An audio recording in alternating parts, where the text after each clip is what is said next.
اعوذ باللہ من الشیطان الرجیم بسم اللہ الرحمن الرحیم۔ میرے پیارے محبوب صلی اللہ علیہ وسلم کا فرمان عظیم ہے کہ جنت میں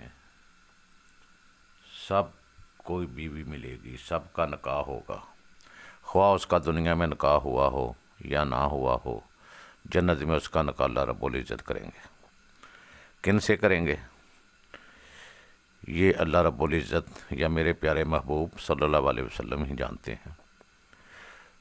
تو دنیا میں اس بیوی کو جو جنت میں ہمیں ملے گی، اس کو دیکھنے کے لیے ہمیں کیا کرنا چاہیے، اسی موضوع پر یہ میں ویڈیو تیار کر رہا ہوں، اور میری تمام دوستوں سے گزارش ہے کہ جنہوں نے ابھی تک میرے چینل کو سبسکرائب نہیں کیا، برائے مہربانی اس کو سبسکرائب کر لیں، ساتھ لگے ہوئے گھنٹی کے بٹن کو بھی دبا دیں تاکہ ہر آنے والی ویڈیو آپ تک بر وقت پہنچتی جائے۔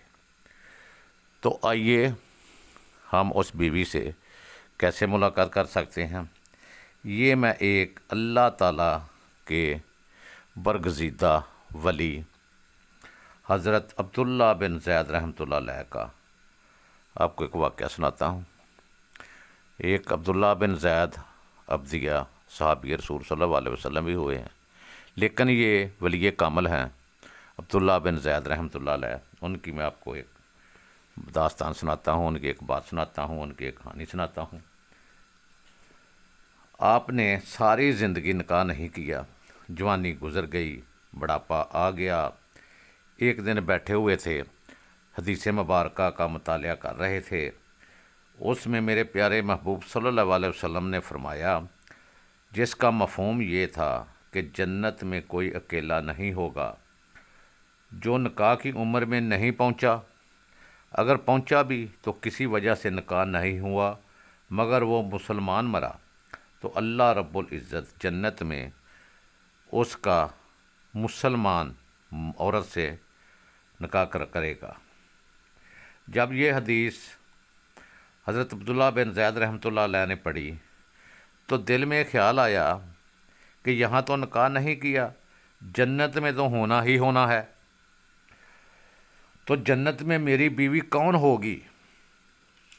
اس کے لیے اس نے اللہ رب العزت سے دعائیں کرنا شروع کر دیں۔ پہلے دن دعا قبول نہ ہوئی، دوسرے دن بھی قبول نہ ہوئی، تیسری رات دعا قبول ہو گئی تو آپ خواب میں کیا دیکھتے ہیں؟ کالے رنگ کی عورت ہے، حضرت بلال حبشی رضی اللہ تعالیٰ عنہ کے دیس کی، یعنی حبشہ دیس کی عورت ہے، اور وہ کہتی ہیں میرا نام میمونہ ولید ہے اور میں بصرہ میں رہتی ہوں۔ دیکھ بھی لیا، پتہ بھی مل گیا، آنکھ کھلی تو تہجد کا ٹائم تھا، فوری طور پر نوافل پڑھنے شروع کر دیے۔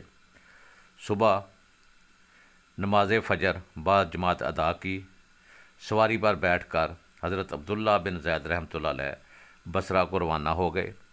بصرہ پہنچے، لوگوں نے دیکھا، بڑا استقبال کیا، کیونکہ آپ کا نام ہی بہت بڑا تھا، آپ کی دور دور تک شہرت تھی۔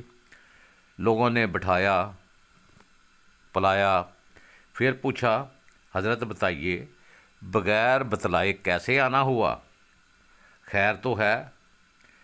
آپ رحمۃ اللہ علیہ نے پوچھا یہ بتاؤ یہاں کوئی میمونہ ولید رہتی ہے؟ لوگوں نے حیران ہو کر پوچھا حضرت آپ اتنی دور سے چل کر میمونہ کو ملنے آئے ہیں؟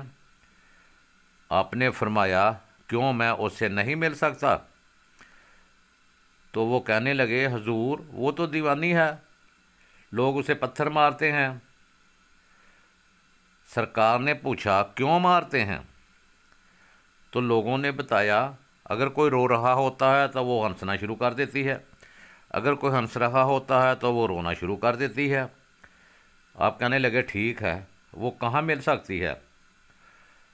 حضور وہ تو اجرت پر لوگوں کی بکریاں جنگل میں چراتی پھر رہی ہوگی۔ حضرت عبداللہ بن زید رحمۃ اللہ علیہ فرمانے لگے اثر کس نے دیکھی ہے، وہ مجھے بتاؤ کہ سمت گئی ہے۔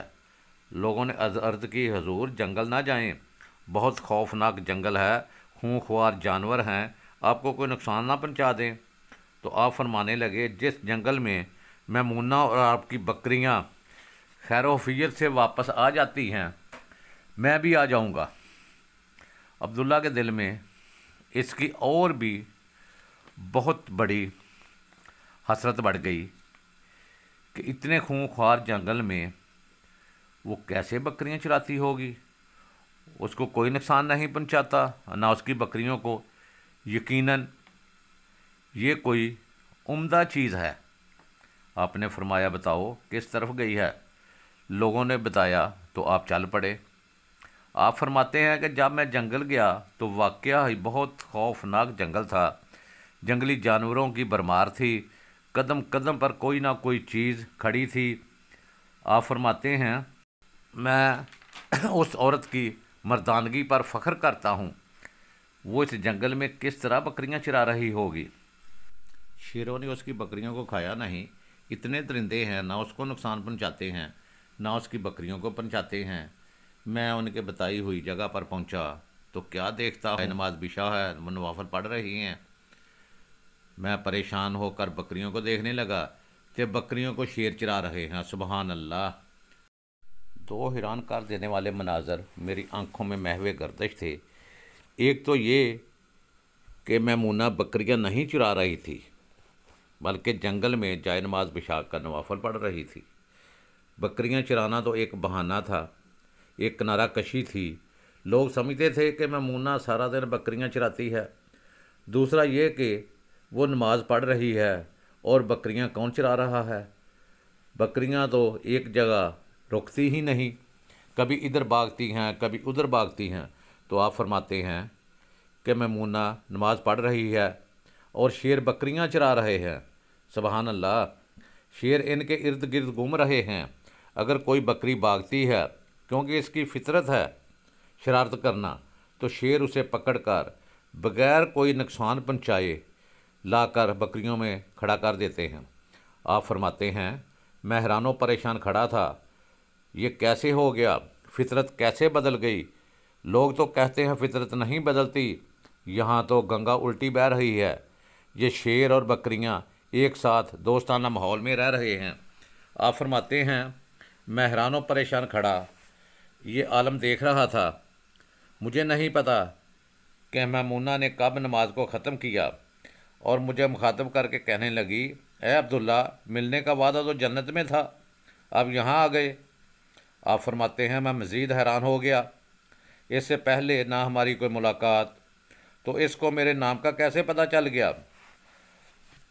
تو آپ فرماتے ہیں کہ میں نے حضرت میمونہ سے سوال کی اس سے پہلے نہ ہم ملے ہیں نہ ہماری کوئی ملاقات ہوئی ہے، آپ کو میرے نام کا کیسے پتہ چل گیا؟ تو وہ کہنے لگی جس رب العزت نے رات کو تجھے میرے بارے میں بتلایا ہے، اسی ذات پاک نے مجھے بھی آپ کے بارے میں بتلا دیا ہے۔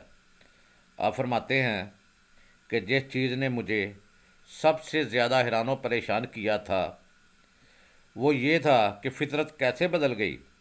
میں نے میمونہ سے پوچھا یہ بتاؤ شیروں اور بکریوں کے ساتھ دوستی کیسے کر لی، یہ دوستی کیسے ہو گئی؟ تو حضرت میمونہ فرمانے لگی جب سے میں نے اللہ رب العزت سے صلح کر لی، اللہ رب العزت سے دوستی کر لی، تو ان شیروں نے میری بکریوں سے دوستی کر لی ہے اور یہ میری بکریاں چرا رہے ہیں۔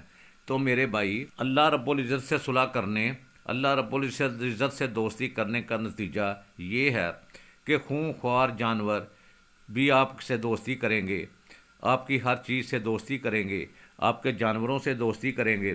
پھر اللہ رب العزت کے پیارے محبوب صلی اللہ علیہ وسلم فرماتے ہیں کہ اللہ رب العزت کہتے ہیں کہ جو مجھ سے دوستی کرتا ہے میں اس کی زبان بن جاتا ہوں، میں اس کا ہاتھ بن جاتا ہوں، میں اس کا پاؤں بن جاتا ہوں، حتیٰ کہ میں سب کچھ اس کا بن جاتا ہوں، اور جو بھی وہ مجھ سے مانگتا ہے میں اس کو عطا فرماتا ہوں۔ میری دعا ہے اللہ رب العزت سے کہ اپنے پیارے محبوب کے صدقے ہم سب کو اپنا پکا سچا دوست بنانے کی توفیق عطا فرما، ہم پر رحمت فرما، ہم پر کرم فرما، اور ہمارے تمام صغیرہ کبیرہ گناہ معاف فرما کر اپنا دوست بنا لے۔ آمین ثم آمین یا رب العالمین۔